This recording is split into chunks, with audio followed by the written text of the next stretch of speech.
थांवला के नजदीक ग्राम पंचायत ठाड़ी का वीर सपूत सीआरपीएफ जवान महेंद्र पाल यादव का कल मंगलवार को हार्ट अटैक से निधन हो गया।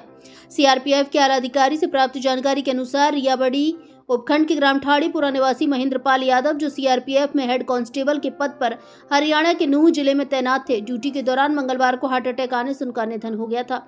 जिसके बाद उनके पैतृक ठाड़ीपुरा गांव में आज उनका पार्थिव शरीर को लाया गया, जहां राजकीय सम्मान के साथ पार्थिव शरीर का अंतिम संस्कार किया गया। उनके निधन की खबर से गांव और परिवार में शोक की लहर दौड़ गई। बुधवार को गांव ठाड़ीपुरा में उनका शव आया तो भारत माता की जय, महेंद्र पाल यादव अमर रहे की गूंज गूंजती रही। सीआरपीएफ जवान के अंतिम दर्शनों व शव यात्रा में हजारों लोगों ने भाग लिया। उनका अंतिम संस्कार पूर्ण राजकीय सम्मान के साथ किया गया। सीआरपीएफ टुकड़ी ने शस्त्र उल्टे करके सलामी दी। गार्ड ऑफ ऑनर द्वारा सलामी देकर उनको अंतिम विदाई दी गई।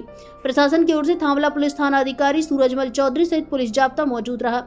किसी बड़े जनप्रतिनिधि और आला अधिकारियों की अनुपस्थिति देखकर खास चर्चा का माहौल रहा।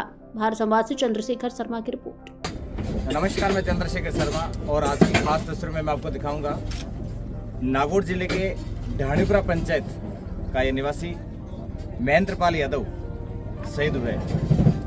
बताना चाहूँगा कि हरियाणा के नूंह जिले में ये सीआरपीएफ में हेड कांस्टेबल के पद पर कार्यरत है और इनकी सेवाएं बहुत ही सराहनीय रही। सबसे मिलनसार स्वभाव के थे। आज इस शोक सभा में हजारों की तादाद में यहाँ पर देशभक्त आए हुए हैं। मेरे साथ में सीआरपीएफ के बहुत सारे जवान और पदाधिकारी भी हैं जो उनके साथ में कार्यरत है। उनके इनके अधीनस्थ वो कार्य करते थे। यहाँ आज जो भावभीनी माहौल आप देखने को मिल रहा है, ये बहुत ही दुखद घटना है। लेकिन इस गांव के लिए, इस गांव का एक सौभाग्य, इस गांव का एक लाल आज देश के वीर गति को प्राप्त हुआ, शहीद हुआ। आइए देखते हैं कुछ खास तस्वीरें और बात भी करेंगे कि किस प्रकार से इन्होंने सेवाएं दी और आखिरकार ऐसा क्या माजरा रहा कि इस कम उम्र में वो देश गति को।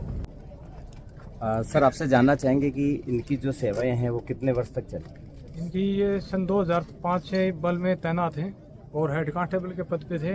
इनकी 19 साल कुछ महीने इनकी सर्विस हो चुकी। इनका जाना हमारे लिए बहुत ही दुखद घटना है और हमारे बल के लिए, हमारी वाहिनी के लिए बहुत बड़ी क्षति है। और इनका बहुत ही सरल और सराहनीय स्वभाव था और इन्होंने हमेशा देश के लिए ईमानदारी से और कर्तव्यनिष्ठा से कार्य किया है। सर, अभी फिलहाल इस समय वो कहाँ पे कार्यरत है? फिलहाल वो 27वीं बटालियन बवाना में, जहाँ उसका मुख्यालय है, उसकी एफ कंपनी के फिरोजपुर जिला नूंह डिस्ट्रिक्ट की एक पोस्ट के ऊपर तैनात थे। सर, ऐसा अचानक क्या हुआ कि आज वो वीर गति को प्राप्त हो गए? अचानक उनका हार्ट अटैक होने की वजह से सुबह मार्केट में गए थे, अचानक हार्ट अटैक हुआ, जिसकी वजह से वो शहीद हो गए, जो हमारे लिए बहुत ही बड़ी दुखद की घटना है और हमारे बल के लिए बहुत ही बड़ी क्षति है। सर, इस प्रकार से वीर जवान जो वीर गति को प्राप्त होते हैं, उनको लेकर आप एक आम जनता तक क्या संदेश देना चाहेंगे? आम जनता तक हम यही संदेश देना चाहते हैं, जो देश के लिए अपना बलिदान जिस जवान ने दिया है, उसके अदम्य शौर्य साहस को कभी भुलाना नहीं चाहिए और उनको हमेशा याद रखा जाएगा। और जैसे कहा जाता है कि जब तक सूरज चांद रहेगा तब तक उनका नाम याद रहेगा। भारत माता की जय! भारत माता की जय! सर, अपना पूरा परिचय। मैं इंस्पेक्टर कुलदीप सिंह, 27वीं वाहिनी सीआरपीएफ बवाना से हूँ। इस दुख की घड़ी में आल सीआरपीएफ मेजर के परिवार के साथ है सर, इतना ही कहना चाहते हैं। पूरी सीआरपीएफ मेजर के परिवार के साथ है। इस दुख की घड़ी में बहुत बड़ा दुख है, हमें पूरे परिवार के साथ में हैं हम।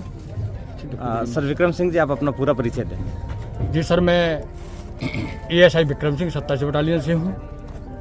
मेजर के जो अंतिम संस्कार होना है उसमें हम आए हैं। बढ़िया सम्मान के साथ उन्होंने अंतिम संस्कार किया है हमने जो है। और पूरी सीआरपीएफ, कुल मिला के मैं ये कहूँगा, पूरी सीआरपीएफ इस दुख की घड़ी में मेजर के परिवार के साथ है सर। Thank you sir.